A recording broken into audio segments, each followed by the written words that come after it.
구약성경 민수기 5장입니다. 구약성경 민수기 5장입니다.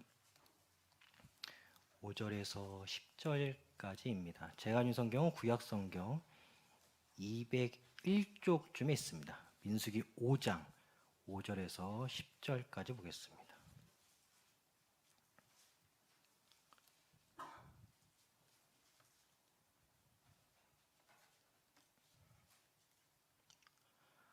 제가 먼저 민수기 5장 5절 봉독하겠습니다. 여호와께서 모세에게 말씀하여 이르시되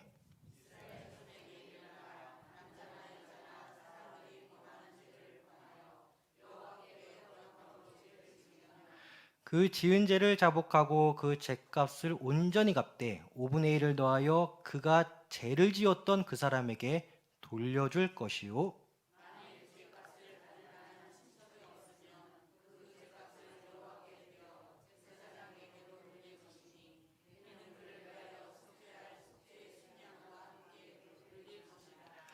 이스라엘 자손이 거제로 제사장에게 가져오는 모든 성물은 그의 것이 될 것이라.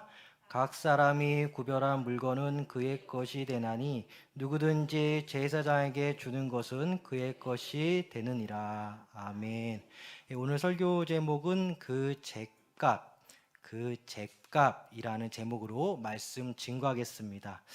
민수기 1장부터 4장까지는 이제 본격적인 강야 생활을 시작하는 시작점에 있어서 이스라엘 민족의 행군, 편성을 하였다 보이기도 합니다. 이어서 민수기 5장과 6장은 행군 가운데 진행되는 강야 생활 가운데 핵심 중에 핵심적인 일반 사회법을 다루고 있다고 보입니다. 즉 집단 생활 가운데 계속 움직이는 생활이지만 신앙 공동체 유지를 위한 법률로서 민수기 5장은 일상생활 가운데 여전히 죄성을 가진 사람이기에 일어날 수 있는 분쟁과 다툼에 관한 해결책을 보여주고 있습니다. 오늘 본문 민수기 5장 5절에서 10절은 일종의 손해배상 규정이라 말할 수 있겠습니다. 주님의 은혜로 출애굽하였습니다. 그러나 이스라엘 집단 내부에서 아직 죄성을 가졌기에 사람끼리 다툼과 충돌이 일어날 가능성은 아직도 많습니다. 이에 가해자는 반드시 피해자에게 물질적 보상을 해주어야 한다는 것이 오늘 본문의 핵심입니다. 더욱이 피해자가 피해 보상을 받을 수 있는 입장이 아닌 경우, 예컨대 피해자의 죽음으로 인하여 직접적인 손해배상금을 수령하지 못하는 경우 피해자의 친족이 그 손해배상금을 수령할 것이라, 받을 것이라 오늘 본문은 말씀하고 있습니다. 더 나아가 피해자의 친족도 없는 경우에는 최종적으로 여호와 하나님께 그 손해배상금, 즉 그 죄값을 드려야 한다라는 것이 오늘 본문의 내용입니다. 오늘 본문의 핵심은 죄는 용서받되 그 죄값은 이 백년의 상 가운데 반드시 치러야 한다라는 것이 오늘 본문의 핵심입니다. 피해 당사자에게, 피해 당사자가 없으면, 죽었으면 피해 당사자 친족에게, 피해 당사자 친족도 없다면 하나님께 그 피해 보상금 드려야 한다는 것이 오늘 본문입니다. 다 아시는 것처럼 죄 용서 받는 것은 주님의 사랑입니다. 또한 그 죄값을 치르는 것은 주님의 공의입니다. 그러기에 아직 죄인의 우리는 주님의 사랑과 공의를 동시적으로 체험하고 느끼며 살아갑니다. 오늘 본문을 통하여 세 가지 살펴보고 설교 마치겠습니다. 첫 번째는 주는 결국 주님을 향한 거역행위이다. 두 번째는 죄는 용서받되 죄값은 치러야 한다. 마지막 세 번째, 공공성을 띤 삶을 살아가야 한다. 이렇게 세 가지 살펴보겠습니다. 먼저 첫째, 죄는 결국 주님을 향한 거역행위입니다. 오늘 본문 6절을 보면 이스라엘 자손에게 이르라. 남자나 여자나 사람들이 범하는 죄로 범하여 여호와께 거역함으로 죄를 지으면 이라고 나옵니다. 사람들이 모여 사는 사회에서 사람은 사람을 향해 범죄를 행할 수 있습니다. 그런 일이 있으면 안 되겠지만 아직 죄인이기 때문에 그런 일이 일어납니다. 주님의 은혜로 출애굽하여 다 성령 충만한 상황임에도 불구하고 결국 사람은 사람에게 죄를 범합니다. 죄인이기 때문이죠. 6절을 다시 보면 사람이 사람에게 죄를 범한 것은 결국 여호와께 거역함으로 죄를 지으면이라고 나옵니다. 사람을 향한 범죄는 결국 하나님을 향한 범죄입니다. 피해 당사자인 그 사람 자체가 창조주 하나님의 작품이기 때문입니다. 피해 당사자 그 자체가 살아계신 하나님의 것이기 때문입니다. 선악과 사건 직후 아담은 하와를 핑계대면서 마치 하나님을 원망하는 모습을 보였습니다. 창세기 3장 12절 보니까 아담이 이르되 하나님이 주셔서 나와 함께 있게 하신 여자 그가 그 나무 열매를 내게 주므로 내가 먹었나이다. 이는 마치 죄의 원인을 하와를 지으신 하나님께 그 책임을 묻는 것처럼 들리기도 합니다. 또한 형 가인이 동생 아벨을 죽인 직후 하나님은 형 가인에게 말씀하십니다. 창세기 4장 10절 이르시되 네가 무엇을 하였느냐? 네 아우의 핏소리가 땅에서부터 내게 호소하느니라. 이렇듯 하나님은 사람 간의 살인사건에서 그 핏소리가 하나님 자신에게 호소한 것처럼 들렸다라고 말씀하셨습니다. 선악과 이후 타락한 아담은 그 죄의 원인을 하와, 더 나아가 하나님께 돌리는 뉘앙스의 말을 하였고, 형 가인이 동생 아벨을 죽였을 때 하나님은 즉각적으로 네 동생의 핏소리가 나에게 호소하였다 했습니다. 분명히 가해자도 사람이고 피해자도 사람인데 이것에 대한 최종적 피해는 창조주 하나님, 살아계신 하나님이 받으신 것으로 이해되어지기도 합니다. 분명히 가해자와 피해자는 사람 대 사람입니다. 사람들 간 범죄에 있어서 물리적으로, 정신적으로 하나님이 직접적으로 피해받은 것은 아닙니다. 그럼에도 창조주 하나님은 마치 자신이 피해를 받은 것처럼 이해하고 계십니다. 이유는 창조된 사람들, 즉 모든 인류의 참주인 되신 분이 하나님이시기 때문입니다. 그러기에 사람에게 죄를 지은 것은 곧 하나님께 죄를 지은 것입니다. 하나님의 창조 작품을 훼손한 것입니다. 하나님의 사랑을 침범한 것입니다. 하나님의 통치하심을 거역하신 것입니다. 하나님의 섭리를 인정하지 않는 것입니다. 이제 이 죄값을 치러야 합니다. 둘째, 죄는 용서받되 죄값은 치러야 합니다. 우리는 주 예수 그리스도의 십자가 보혈의 피로 다 용서함 받은 자들입니다. 맞죠? 대속의 은혜가 크죠. 구원의 은혜를 입은 자입니다. 창세전부터 택함 받아 우리는 이러나 저러나 주님의 은혜 가운데 천국에 갑니다. 회개하면 그 용서 받습니다. 그럼에도 죄는 용서받되 그 죄값은 치러야 합니다. 오늘 본문 7절과 8절입니다. 그 죄은 죄를 자복하고 그 죄값을 온전히 갚되 5분의 1을 더하여 그가 죄를 지었던 그 사람에게 돌려줄 것이요 만일 죄값을 받을 만한 친척이 없으면 그 죄값을 여호와께 드려 제사장에게로 돌릴 것이니 이는 그를 위하여 속죄할 속죄의 순년과 함께 돌릴 것이니라. 가해자는 피해자에게 원 피해 보상금의 5분의 1을 더하여 피해 보상을 해주어야 한다. 오늘 본문 말씀하고 있습니다. 여기서 중요한 것은 본문 7절 전반부 그 지은 죄를 자복하고 먼저 회개 기도를 통하여 주님께 용서함 받았습니다. 여기까지 주님의 한없는 사랑, 그 다음 피해자에게 피해 보상금을 지불해야 합니다. 이제야 하나님의 공의가 이루어집니다. 피해 보상금을 수령할 피해 당사자가 없으면, 죽었다면, 받을 만한 상황이 아니라면 그 친족에게, 그 친족도 없으면 결국은 창조주 여호와 하나님께 드려야 합니다. 본문 8절 그 죄값을 여호와께 드려 그 죗값을 여호와께 드려라고 나옵니다.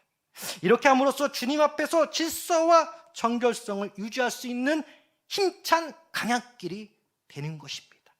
출애굽한 이스라엘 백성들에게 말이죠.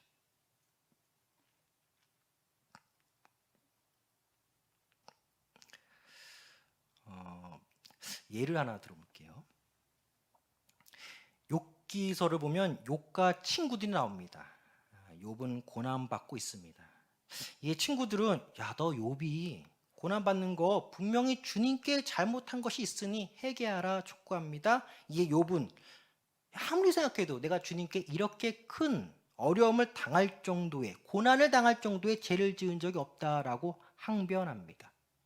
욥기 마지막 장 42장 7절부터 9절까지를 보면 하나님은 욥의 친구들에게 너희들은 욥에게 사리에 맞지 않는 말을 하였기에 그 말의 실수를 번제로서 용서함 받으라 말씀하십니다. 욥기 42장 7절에서 9절입니다. 여호와께서 욥에게 이 말씀을 하신 후에 여호와께서 대만 사람 엘리바스에게 이르시되 내가 너와 내 두 친구에게 노하노니 이는 너희가 나를 가리켜 말한 것이 내 종 욥의 말같이 옳지 못함이니라. 그런즉 너희는 숫소 7과 순양 7을 가지고 내 종 욥에게 가서 너희를 위하여 번제를 드리라. 내 종 욥이 너희를 위하여 기도할 것인즉 내가 그를 기쁘게 받으리니 너희가 우매한 만큼 너희에게 갚지 아니하리라. 이는 너희가 나를 가리켜 말한 것이 내 종 욥의 말같이 옳지 아니함이라. 이에 대만 사람 엘리바스와 수아 사람 빌달과 나아만 사람 소발이 가서 여호와께서 자기들에게 명령하신 대로 행하니라. 여호와께서 욥을 기쁘게 받으셨더라. 욥과 친구들 간의 사건입니다. 욥의 상황에 대하여 친구들이 번지수를 잘못 찾아 말을 잘못했어요. 이때 하나님이 말하기를 맞아, 욥의 말이 맞아. 너희들이 욥에게 번지수에 안 맞는 말을 한 거야. 그러니 욥도 기쁘게 받고 너희들 그 실수도 용서함 받아야 되니까 번제 드렸고 친구들 용서함 받고 욥은 예전보다 더 큰 복을 받았습니다. 결국 말실수로 인한 죄, 곧 하나님을 향한 번제물로서 그 죄값을 여호와께 드림으로써 서로 간의 우정을 이어나가게 하십니다. 용서함을 베푸십니다. 또 예를 들어볼게요. 다윗이 교만하였어요. 전체 백성 숫자를 세고자 합니다. 무슨 마음이 들었는지 그렇게 됐습니다.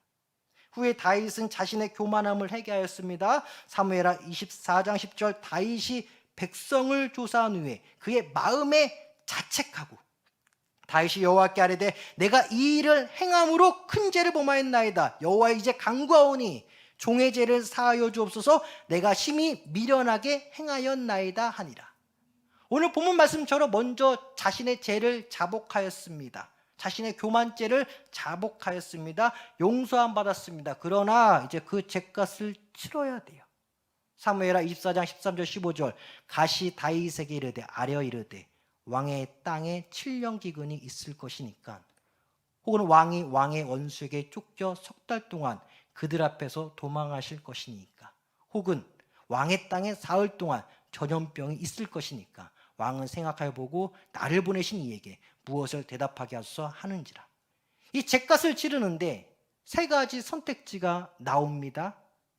원수에게 쫓기는 1번, 사흘 동안의 전염병 2번,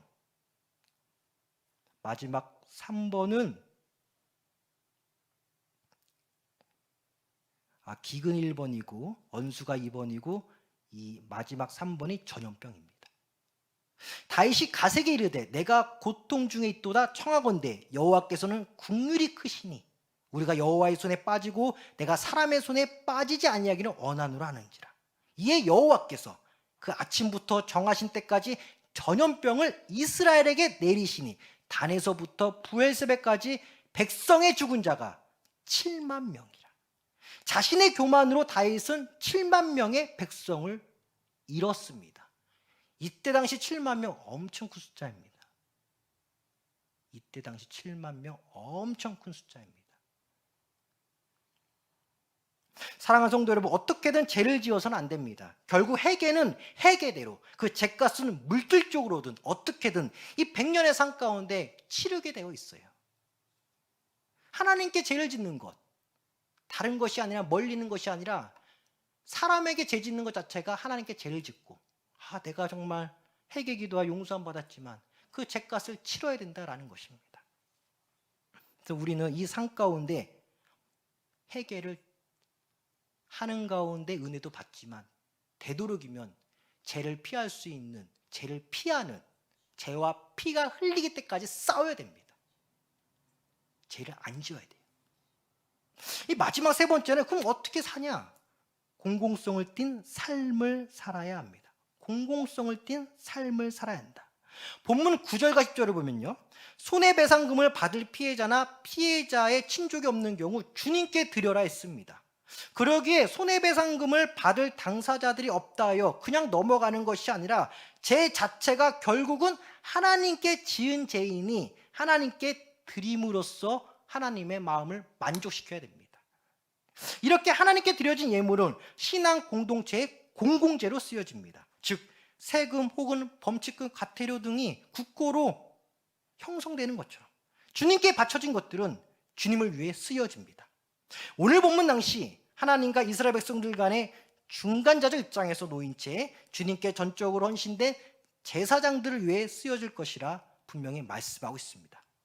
근데 이러한 구조는요, 나의 사적 재산 중 일부가 나의 죗값으로 공동체를 위한 공공재로 쓰인다라고 이해되어지는 구조이기도 합니다.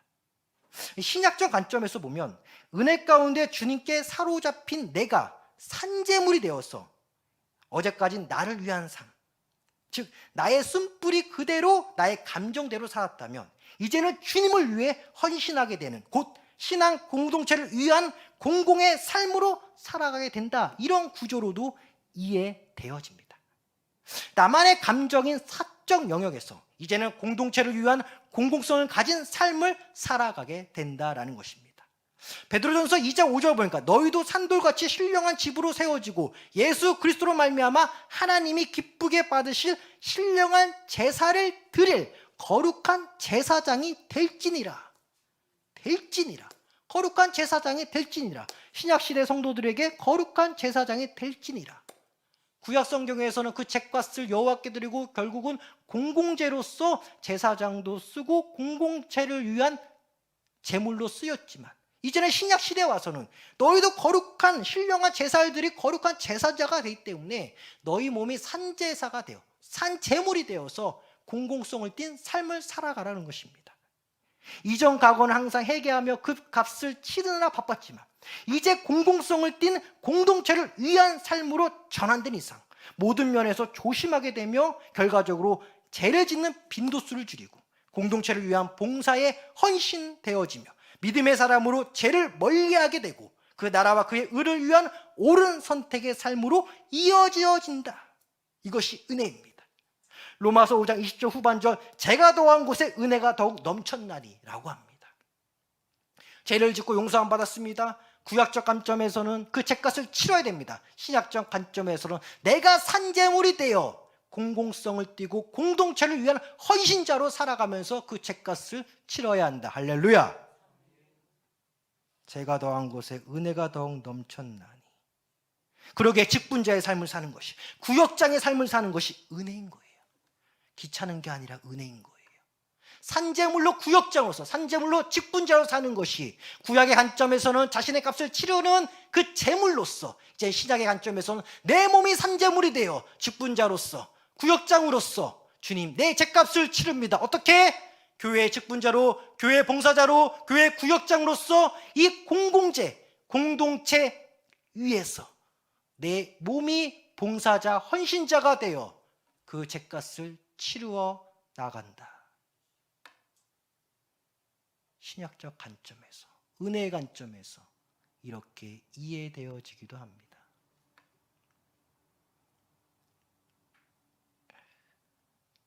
직분자로서 구역장으로서 영적 공동체에서 공공성을 띤 믿음의 봉사자는 매사가 조심스럽습니다. 죄를 피하고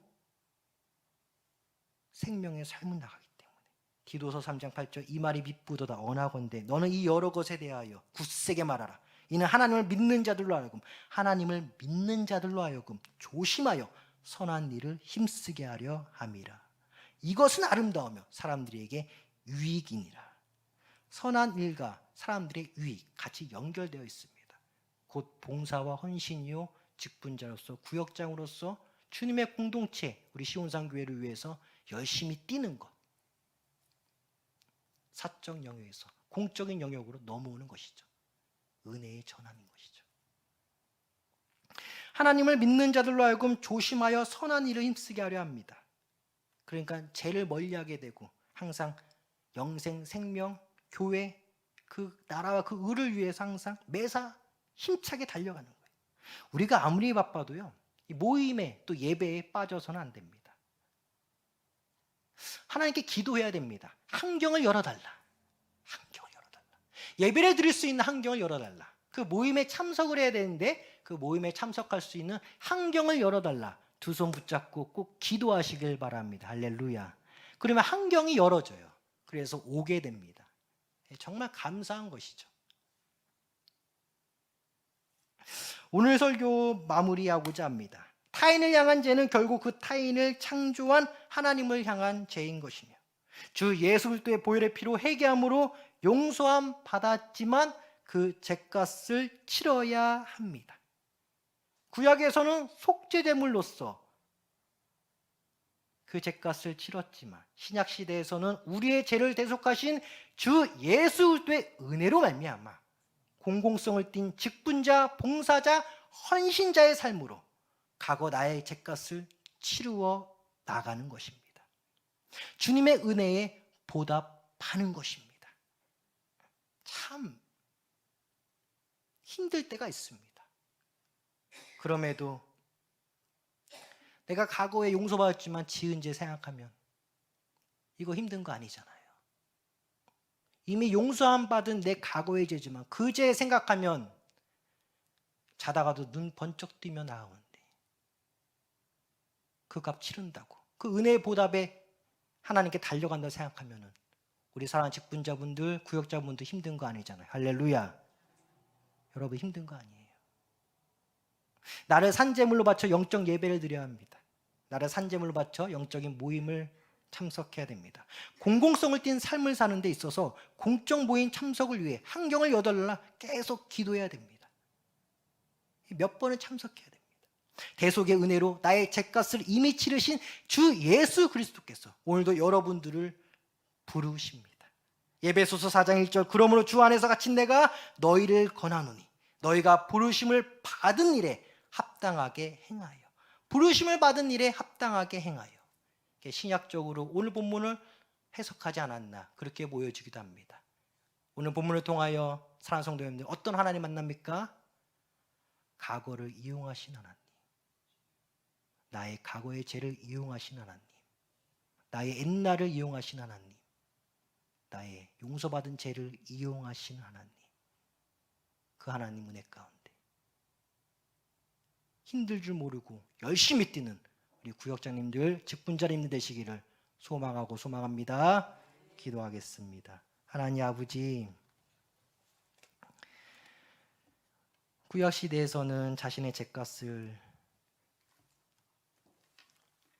자신의 제물로 바침으로 주님의 공의를 만족시켰다면 우리 신약시대의 백성들은 자신을 산제물로 바쳐 거룩한 공공성을 띤 이 거룩한 시온산교회에서 직분자로 구역장으로 헌신하고 또 헌신하며 열심히 달려나갑니다. 대속의 은혜가 너무나 커서요. 주님, 힘들 때마다 나 옛날에 지은 죄 용서해 주신 그 은혜, 그것만 생각하면 오늘도 달릴 수 있습니다. 아무것도 아닙니다. 하나님 아버지, 우리를 불쌍히 여겨주시옵소서. 주께서 사랑하시어 세워주신 우리 담임 목사님, 여간의 강건함을 도와주시고 말씀의 은혜, 성령 충만, 능력 충만, 기도 충만, 영적 충만 더하여 주시옵소서. 특별히 1년간 우리 신한주 노회 노회장님으로 세워주시면 너무나 감사합니다. 우리 신한주 노회 아무 일도 없이 정말 주님의 은혜 가운데 거룩한 성노회 될 수 있도록 허락하여 주시옵소서. 우리 담임 목사님 항상 건강 지켜주시고 그 가정과 그 자녀들 가운데 더 잘 될 수 있는 어제보다 더 큰 은혜를 허락하여 주시옵소서. 우리 사랑하는 성도님들 직장, 사업장, 가정 날마다 넘치는 은혜 100배 이루어 주시옵소서. 감사하며 주 예수 이름으로 기도하옵나이다. 아멘.